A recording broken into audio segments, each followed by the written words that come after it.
Assalamualaikum warahmatullahi wabarakatuh. Selamat siang kakak semuanya. Ceritanya kita lanjutkan lagi ya. Sebenarnya ceritanya itu udah saya siapkan ya beberapa hari, tapi tidak sempat untuk ngeditnya. Dan maaf ya jika sering jeda, karena ya gimana lah namanya ikut orang ya. Jadi kerjaannya itu lari sana sini, tapi saya akan berusaha untuk selalu up ceritanya, dan semoga ceritanya tetap menghibur untuk kakak semuanya ya. Langsung saja ke cerita selanjutnya. Selamat mendengarkan. Luna terkejut berbalik dan menampar orang itu sampai orang itu mundur beberapa langkah. Melihat orang itu adalah Shin, Luna melihat sekeliling, kemudian melangkah maju dan meraih kerah Shin dengan tatapan tajam. "Kamu melakukan trik kotor ini? Kamu cari mati ya?" Pipi Shin memerah, dia terengah-engah, hanya ada pandangan penuh hasrat di matanya yang menatap Luna. Luna sangat muak sampai menendang kakinya. Dia mengenakan sepatu hak tinggi. Setelah tendangan ini, Shin langsung jatuh ke tanah sambil mengerang. "Berani sekali kamu melakukan trik ini padaku. Saat aku mulai berbisnis, entah apa yang sedang kamu lakukan." Luna melangkah maju dan menginjak dadanya, wajahnya penuh amarah. Shin terengah-engah, rasa sakit di kakinya membuatnya kesadarannya kembali untuk beberapa saat. Dia berkata dengan lemah, "Minuman. Hari ini ada yang salah. Jangan pedulikan aku." Luna menunduk dan menatapnya, kemarahan di wajahnya mereda. "Yasmin. Temui Yasmin," lanjut Shin. Yasmin menyadari ada yang salah dengannya. Dia segera kembali ke kamar mandi air dingin, tapi tidak ada gunanya. Malah setelah obatnya bekerja, dia berbaring di kamar mandi dengan lemas. Dia mencapai wastafel dengan susah payah, mengambil ponsel, berusaha membuka kunci beberapa kali, baru berhasil membukanya. Kesadarannya semakin berkurang karena hasrat di dalam tubuhnya. Yasmin bahkan tidak tahu apa nomor yang dia hubungi adalah nomor Luna atau bukan. "Ada apa?" Di telepon Jason bertanya pada Yasmin dengan suara tenang. Yasmin mendengar seseorang berbicara tapi tidak yakin apa itu Luna. Dia menggigit bibir, duduk di lantai dan berkata dengan terengah-engah, Luna." Jason menyadari ada yang tidak beres dengannya, matanya menjadi dingin. "Kamu kenapa?" Pikiran Yasmin mendengung. Dia menjawab Jason, "Sepertinya aku salah makan.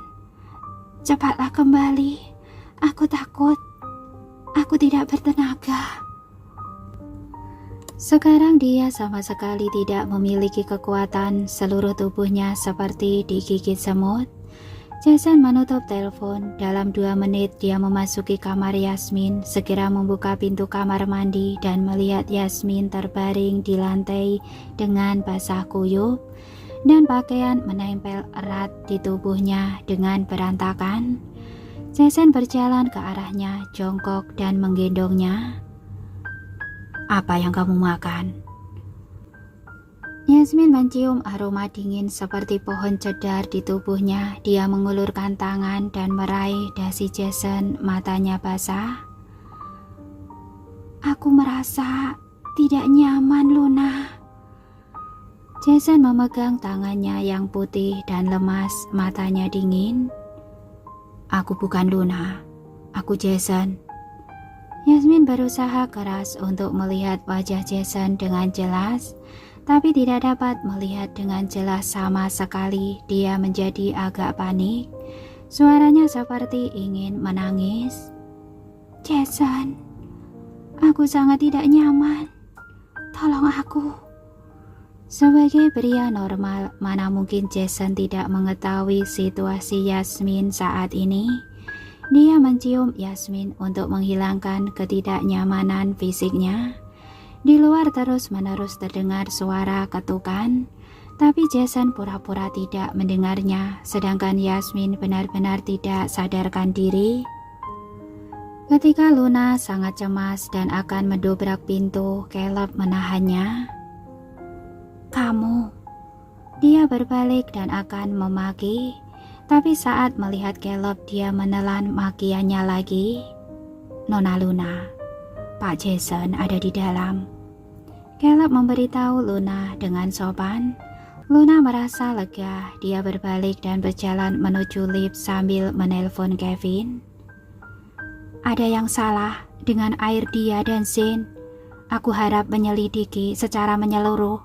Sebenarnya siapa yang melakukan hal kotor ini?" Yasmin ditahan oleh Jason di bawah siraman air. Seluruh tubuhnya lemas dan dia memeluk Jason dengan erat. Jason menemukan obat di tubuh Yasmin sangat keras. Yasmin tidak pernah begitu proaktif atau bahkan antusias seperti malam ini. Keduanya berpindah dari kamar mandi ke tempat tidur. Jason memeluk Yasmin yang kakinya lemah.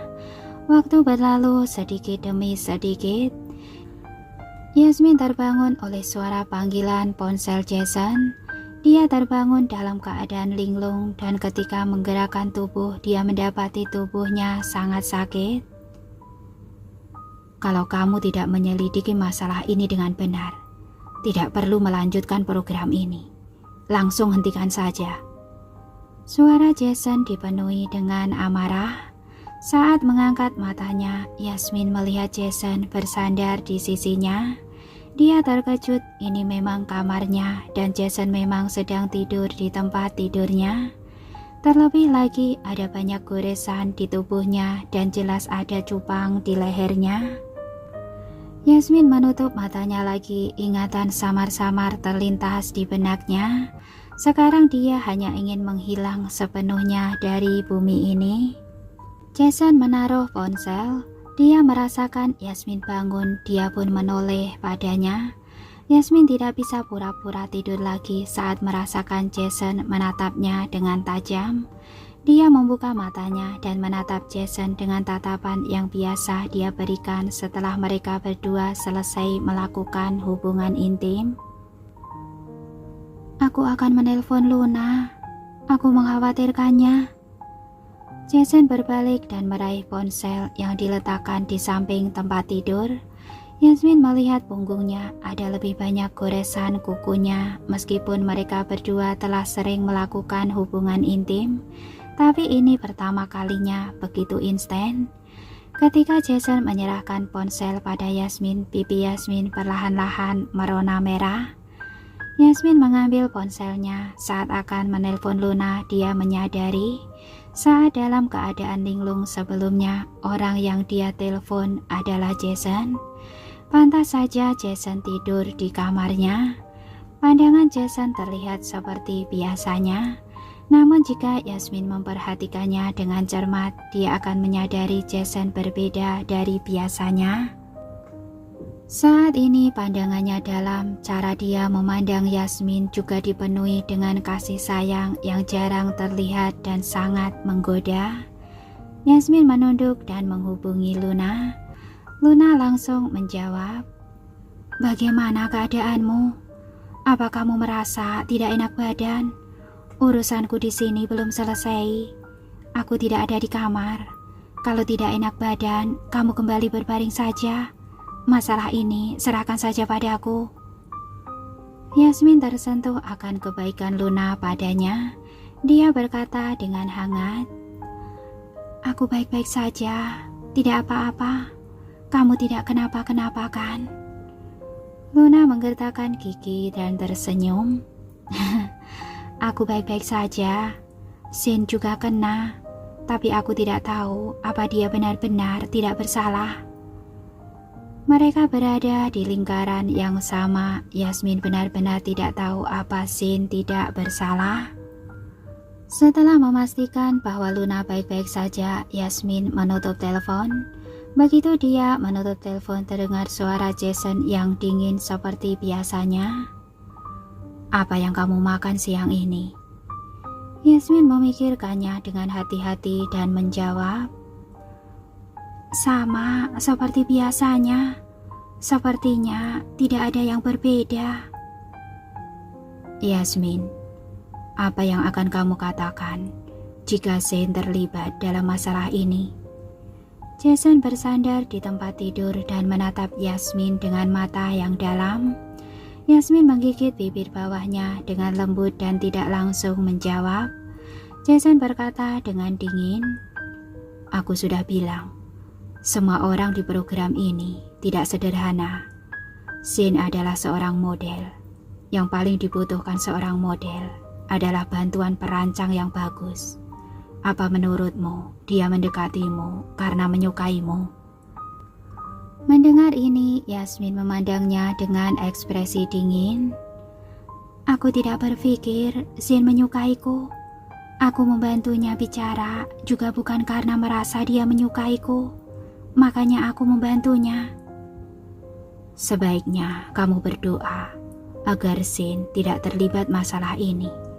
Kalau tidak, aku tidak akan melepaskannya begitu saja," kata Jason sambil menarik selimut dan berencana untuk berbaring. Yasmin menatapnya dengan bingung. "Kamu tidak akan kembali ke kamarmu?" "Selesai menggunakanku, kamu langsung ingin mengusirku?" Jason bertanya pada Yasmin. "Aku tidak bermaksud begitu. Hanya saja tidak pantas jika kamu tinggal di sini." Yasmin mencoba menjelaskan padanya jika kali ini Jason terlihat keluar dari kamarnya tengah malam ini, dia tidak akan bisa membersihkan namanya lagi. Jason menarik selimut untuk menutupi dirinya. "Apanya yang tidak pantas? Saat kamu memohon padaku untuk membantumu, kamu tidak mengatakan itu tidak pantas." Yasmin dibungkam oleh perkataannya. Dia mendekati Jason dan berkata, "Hal ini tiba-tiba terjadi dan tidak disengaja.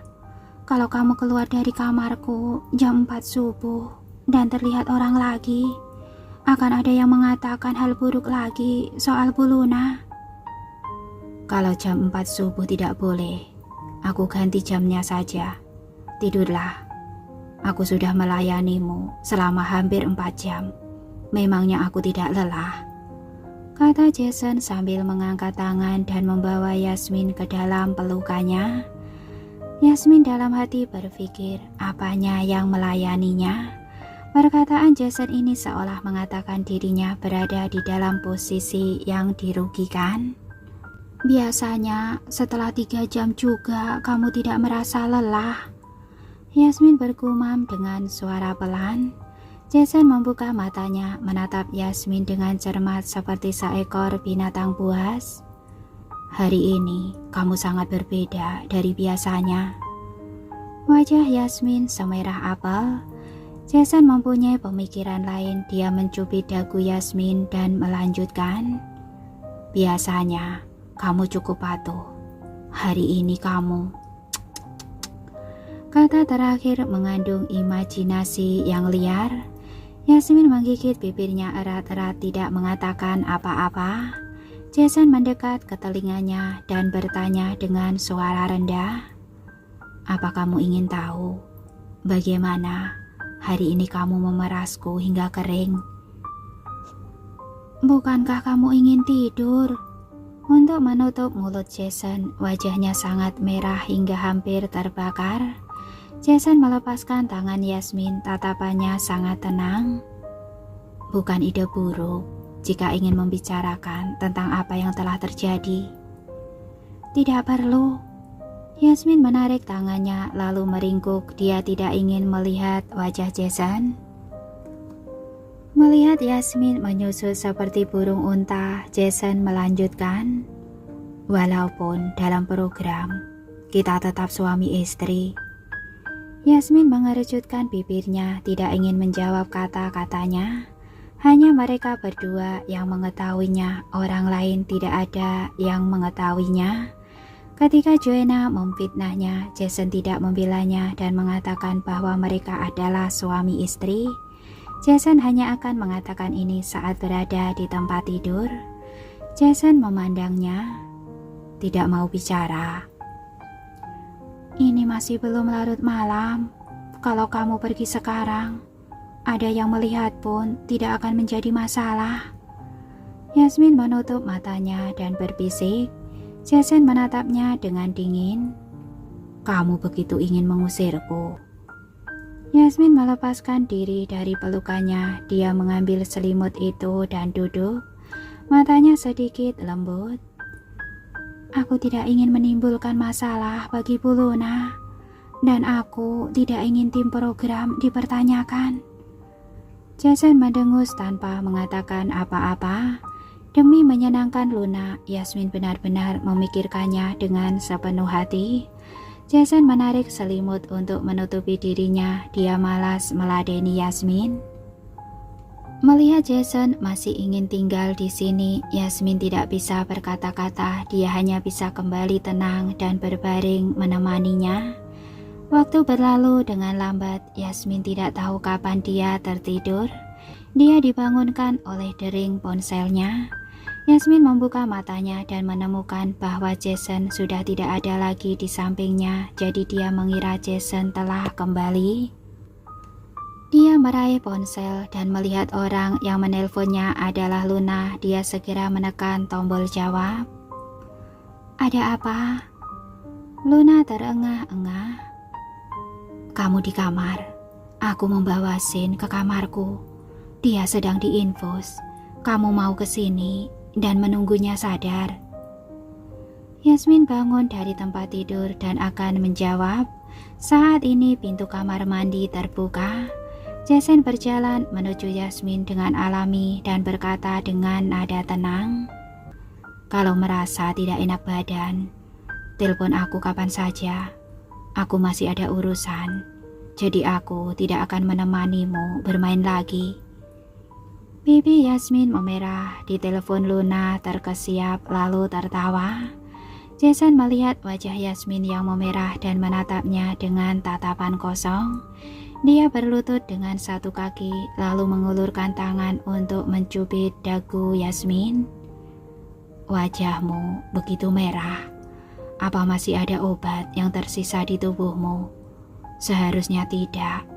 Sudah 3 jam loh. Kamu pergi saja. Selesaikan urusanmu. Yasmin menepis tangannya dengan panik lalu memegang ponsel dan masuk ke dalam selimut. Melihatnya seperti ini, Jason menggerakkan sudut bibirnya lalu berbalik dan pergi tanpa mengatakan apa-apa. Jantung Yasmin berdetak sangat kencang hingga merasa tercekik. Luna mengeluarkan suara yang sangat pelan. Apa dia sudah pergi? Sudah, aku akan segera ke sana. Yasmin tidak pernah merasa begitu malu dalam hidupnya. Aku tunggu. Luna tidak berniat menggoda Yasmin. Setelah menutup telepon, Yasmin pergi mandi dan mengganti pakaiannya sebelum pergi ke kamar Luna. Dia tidak menyangka Kevin juga ada di sana. Dia sedang menelpon ketika melihat Yasmin masuk. Dia mengangkat alisnya dan tersenyum nakal. Dia dengan sengaja meninggikan suaranya dan berkata, Pak Jason, sudah dulu ya. Yasmin sudah datang. Kami akan mengurus pekerjaan. Yasmin selalu merasa perilakunya agak tidak terkendali. Setelah menutup telepon, wajah Kevin menjadi serius. Masalah ini sedang diselidiki, jangan khawatir. Yasmin memandang Sin yang tidak sadarkan diri di atas sofa, ekspresinya tetap dingin. Bagaimana kondisinya? Masih tidak tahu dia baik atau jahat. Untuk apa kamu mengkhawatirkannya? Luna memandang Sin dengan dingin dan berkata. Kevin berjalan ke samping masih dengan senyuman di wajahnya. Kalau Sin sendiri yang melakukan masalah ini, itu akan terlalu jelas. Dia sudah menerima sebagian dari hasil penyelidikan yang membuktikan bahwa Sin tidak bersalah. Saat ini Sin yang berbaring di sofa mengeluarkan suara. 3 pasang mata memandangnya. Saat membuka mata Sin terkejut, apalagi saat melihat mata Kevin yang seperti tersenyum tapi sebenarnya tidak. Kakinya langsung melemas. Sebenarnya kakinya lemas karena disiksa oleh obat-obatan itu. Pak Kevin, aku benar-benar tidak tahu mengenai masalah ini. Aku hanya ingin memberi obat pada Yasmin. Siapa yang tahu aku akan minum obat. Aku bahkan tidak tahu kapan memakannya. Sin berusaha keras membela diri, dia tidak berhenti bicara. Yasmin juga mengingat-ingat apa yang mereka makan hari ini dari awal sampai akhir biasa saja. Tidak ada yang aneh sama sekali. Aku berhasil menemukan obat yang kamu berikan pada Yasmin dibeli dari luar. Aku merasa sangat aneh. Di sini ada segala macam obat. Apa perlu sampai kamu meminta orang luar untuk membelikannya? Mata Kevin dingin.